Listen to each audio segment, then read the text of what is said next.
Hello, this is Jim. We're on the Monopoly Project yacht. Every successful real estate investor has a yacht, and unfortunately it's a Bikini Girls day off, so they're not here, and also we have a bad battery, and so we're in dry dock now.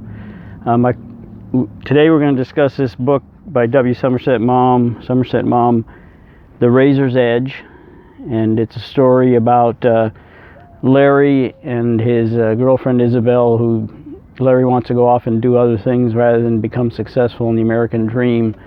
The mom, as the narrator, actually tells the story and puts himself in the book. And so the reason why I wanted to discuss this book, one, is because it's a really good book, but also I've been disappointed when I've read a book and watched the movie that it's made out of, because it's almost always disappointing, especially because they miss the point of the book, or they so distorted it's no longer the book.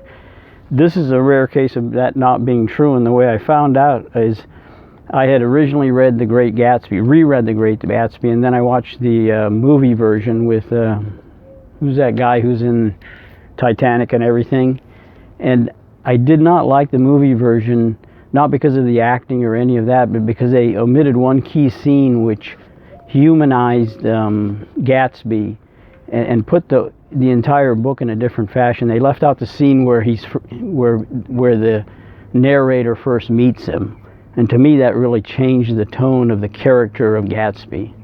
In any case, in this book I decided to do it the other way around. What I decided to do was I was going to watch the movie. This is the 1947 movie with Gene Tierney as the heroine, and I forget his name. Anyway, he's real good. As Larry, he's real good. Tyrone.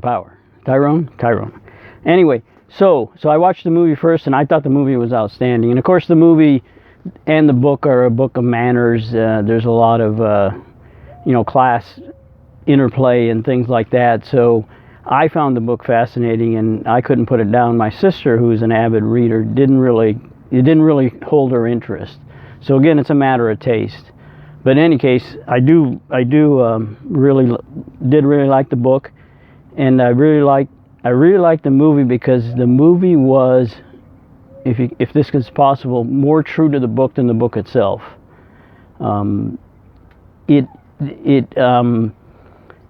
There's a few things in it that the screenwriter did real well, and one of those was omitting entire sections of the book.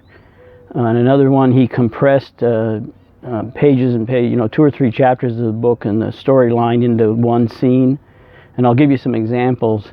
But the reason why I mention this is that it's in reading around about the book, I had read that Maugham was actually asked by the producer to write the screenplay, which he did. And he wrote the screenplay, and the producer rejected it and actually got somebody else to write the screenplay. And I find that fascinating on 2 levels, because one, the screenwriter who actually wrote it, in effect, didn't screenwrite. He just transcribed it, because the dialogue in the movie is literally word for word out of the book.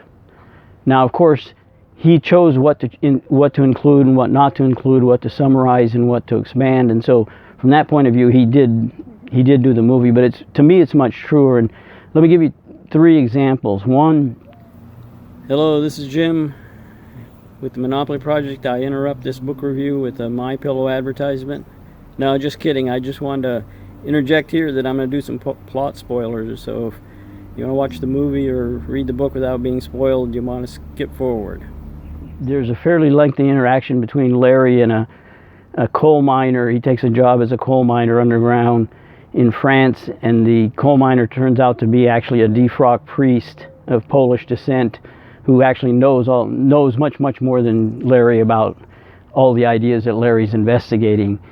In the book, it goes on for like 2 or 3 chapters. In the movie, it's summarized in one 2 or 3 minute scene in a restaurant, a drinking scene in a restaurant. I think it really captures the essence of that character and that interaction, I think, better than the length of the book. The other one is in the book. There's a long side story, almost a novella, and it within the novel, where Larry has a love interest with a painter, and she was formerly a lover of painters, and then she graduated to become a painter herself, and so on. And in the book, that's again sort of key to understanding Larry's character. Maybe it doesn't appear in the movie, and I think that was a really wise choice by the screenwriter, because it would just be a distraction. So, and then the final two things that the screenwriter did better, I think, is in two places in the book, the narrator takes the lead.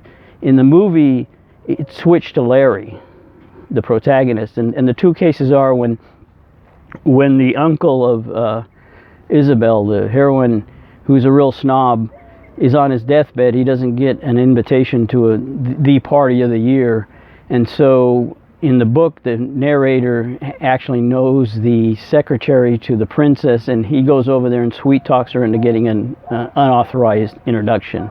In the movie, Larry does that. In the other cases, at the end, when another character, Sophie, is murdered, and she's a love interest of Larry also. And it turns out Isabel is really at fault in that. In the book, the narrator confronts her and accuses her of that. In the movie, Larry does that, and I think in both cases it's effective in the movie in that it shifts the spotlight back to Larry, the protagonist, and not Maugham, the screenwriter. So in any case, do I recommend the book? Yes. Do I recommend the movie? If you're a book person, read the book. If you're a movie person, read the movie or watch the movie. If you're both, definitely watch both and compare them. And there is a 1984 version with Bill Murray, of all people, as Larry, the lead. I have not watched that. I plan to watch it. Some people have said that it's bad, obviously, but others said it had some interest, so I'll take a look at that. And so that's our review of Somerset Maugham's The Razor's Edge, and also you're going to see two more reviews this month. One on a Monopoly Project guy by the name of Michael DeVille, and another on angel investing, fundamentals of angel investing. And you can see what we're reading on the blog. We're putting up every month what's on our reading list and what we're doing. So again, this is Jim from the Monopoly Project at Sunset. I'm signing off. Thank you. It's Jim again with a PS. I mentioned that Somerset Maugham had written the initial screenplay and it was rejected. But it makes me wonder, what did he actually write? Did he invent new dialogue for his characters? Because like I said previously, the screenwriter who I looked up is Lamar Trotty. He actually literally took the words of the characters out of the book, more or less. I can't remember a scene which wasn't literally what was written in the book. So in any case, it'd be interesting to see what Maugham actually wrote and what maybe caused him to reject it. They said that after that he never wanted to work again in Hollywood, and he was never asked to work in Hollywood again. Again, this is Jim signing off for the Monopoly Project on the Floating Book Review. Thank you.